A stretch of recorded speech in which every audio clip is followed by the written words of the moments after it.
Armando Baker here. It's Luke May. This is Tyler Hansbrough. University of North Carolina. Here's North Carolina. I just want to shout out my boy JBear_YT. JBear_YT. It's Carolina family, baby. Go Heels. Go Heels. What's up, boys? Welcome back to another video. Today we're doing a 7-round mock draft for the Carolina Panthers. As you know, you probably clicked on this video because of the Panthers have the 6th overall pick and don't have much draft capital. But in this video, I'm going to try and trade down a couple spots. Hopefully get some more value and get some great talents here. So right here, very tempting. Evan Neal is still on the board, as all 3 tackles, like the 3 top tackles in the draft, are all still available, which is extremely tempting. Oh goodness. You know what? Okay, I'm going to draft Evan Neal here. I'm going to trade back up for my guy Sam Howell, because I think he's the best quarterback in this draft. I think he could really help out the Panthers and start right away. Doesn't necessarily have to, but I think honestly, with what the other options we're looking at, honestly, he probably should.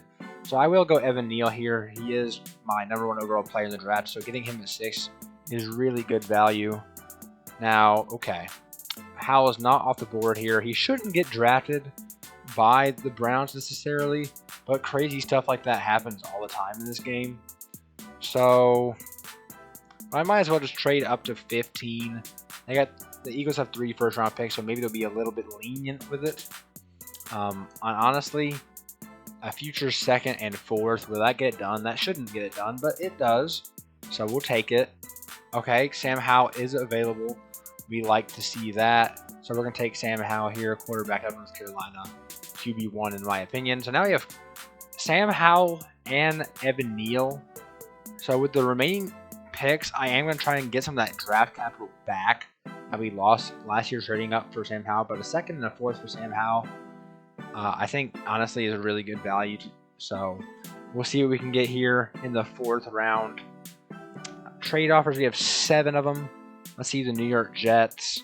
Will you give us a 2nd round pick? This would be just insane to trade down 3 picks for it. 3rd round pick. No. A 4th. Okay, the 4th. So we got back the 4th round pick. So half the work is done. We just got a 2nd round pick back now, which is going to be tougher. But if we can get this back right here. Oh, there it is. Should I have asked for a 1st? Maybe I should have, whatever. But now, okay, we have all of our draft capital back that we just traded away to get Sam Howell and Evan Neal. So the rest of the picks, we're going to be taking some players. Sky Moore is still available. I do like Sky Moore. We don't necessarily need to receive. There are much greater positions of need, obviously. Like Dylan Parham, guard out of Memphis, I like a lot as well. But I think I'm going to opt to trade down 2 picks here. Maybe pick up some of these guys. We'll ask for all the Eagles picks. I know they're not going to do that. We can just slowly remove pick after pick, and we get, look at what we pick out to drop 2 spots. Like, it doesn't make sense, but it happens, so there it is. Right here, I'm just going to go ahead and take Dylan Parham, guard out of Memphis. Very high level player there. Possible starting left guard immediately. Here, first pick in the 5th round, 142 overall. I know a lot of Panthers fans want to take a running back because you can't really rely on Christian McCaffrey staying healthy. I understand that, but I really don't know. Maybe in the 7th or 6th, if there's some insane value on the board. But I think there's so much more that we need to do, where honestly I don't think we can really afford to do that. Jack Sanborn's available out of Wisconsin. Wisconsin, they just breed linebackers, it seems like. I like him a lot. Him and his teammate, goodness, what is his name? Let's see, I cannot think at the moment. Leo Chenal. That's a really good dynamic linebacker duo. So I'll take Jack Sanborn here out of Wisconsin. We'll see if we can trade back all of this to 3 spots. Yes, we pick up all the remaining picks for Denver. They pick up Nolan Smith, who's not even coming out. So with this pick, I like Neil Farrell. Might as well add some depth on the D-line. I like that pick, so we'll go with that. I would like to get some offensive line, so let's see what... Let's see what's available in the tackle and interior.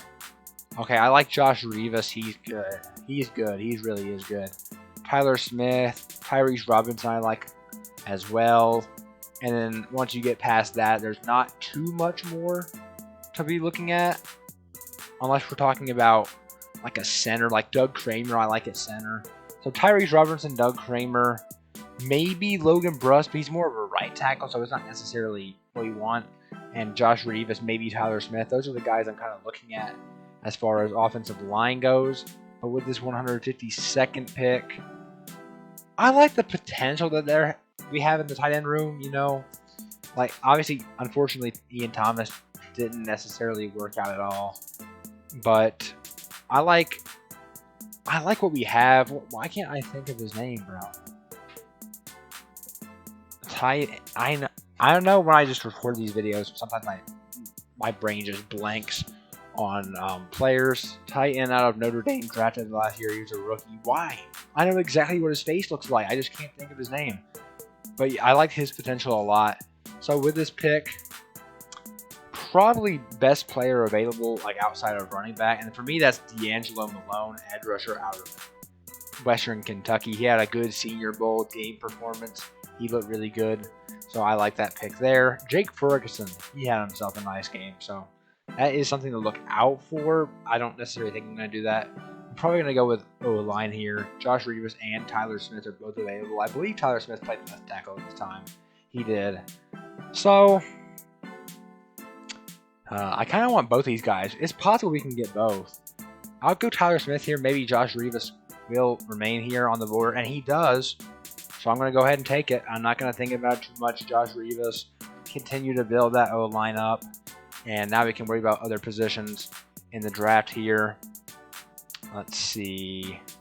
Man, Logan Bruss is still available, and Doug Kramer. Okay, a lot of the O-linemen I like are still available, which is a good sign.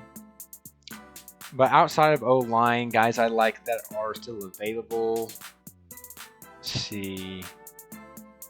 I think PFF for some reason has Tariq Woolen like really low on the board, I think. Let's see. He does. 266. He is much better than 266 in this class. I will be taking him at some point. But right now, might as well pick up all the O-linemen I can get, man. I mean, Panthers O-line is that bad. Logan Bruss could probably play guard, and like knock on wood, if anything happens to Taylor Moton, he could be the developmental guy. So we'll go with that as like 4 straight offensive linemen go. But still, man, Doug Kramer's still on the board. I like Doug Kramer. I do. Out of Illinois, yep. Honestly, don't think about it. Ooh, I kind of want to trade back. If this goes through, okay. No first, no second. I'll be willing to go down to a 4th. Okay, a 3rd. We pick up a 3rd to trade down 2 spots again. Just insane value.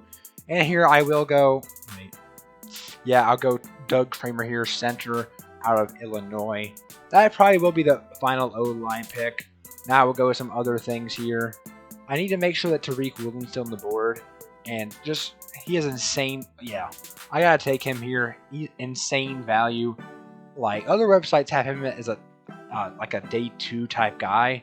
I think he's more in that 4th round range. But yeah, man, he's definitely not worth it going in the 7th round like this website has him going. Or even undrafted sometimes. But right here, 246th pick. This will be our final selection.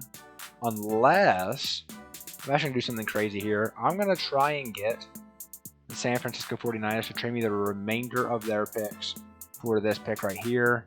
They don't want to do it. I'll trade for 2. Okay, 259 and 257. Doesn't go through. Okay, never mind. Ignore that thought. Actually, wait. Shoot. What am I doing? One more possibility. 259 and 258 for this pick. That doesn't even go through. Goodness. Okay, I guess they don't want to do it. So anyways, with this final selection, I would be opposed to going running back, but we could go with an undrafted guy. I think it'd be honestly really good value to get like Ty Chandler undrafted. I think Velus Jones should be a good slot receiver, but it's probably going to be Terrace Marshall in that role next year. Danny Gray and Calvin Austin both had good Senior Bowls. Calvin Austin is going to get drafted higher than this. He's not going to be an undrafted guy. So, Honestly, I think that is what I'm going to go with. I think I would be ashamed of myself if I didn't go for a single wide receiver. So I'll go Calvin Austin out of Memphis. And that looks like it's going to be it for the mock draft. Let's see what we did here. Remember, we didn't lose any draft capital trading up for that second first-round pick. So Evan Neal, who I think may be the best player in the class, and Sam Howell, who I believe is the QB1 in the class, that's great value there. Dylan Parham and Jack Sanborn. Dylan Parham especially, I think it's a day 2 prospect. Jack Sanborn is really good as well. Neil Farrell, D'Angelo Malone, Tyler Smith, Josh Rivas, and Logan Bruss, and Doug Kramer all strengthening the depth in the O-line room. Tariq Woolen, insane value in the 7th round, and Calvin Austin also insane value in the 7th round. So I like this draft. I think it turned out really good. Let me know what you guys think in the comments down below about it. Please like, subscribe, turn on post notifications, do that YouTube stuff, and I'll see you guys in the next one.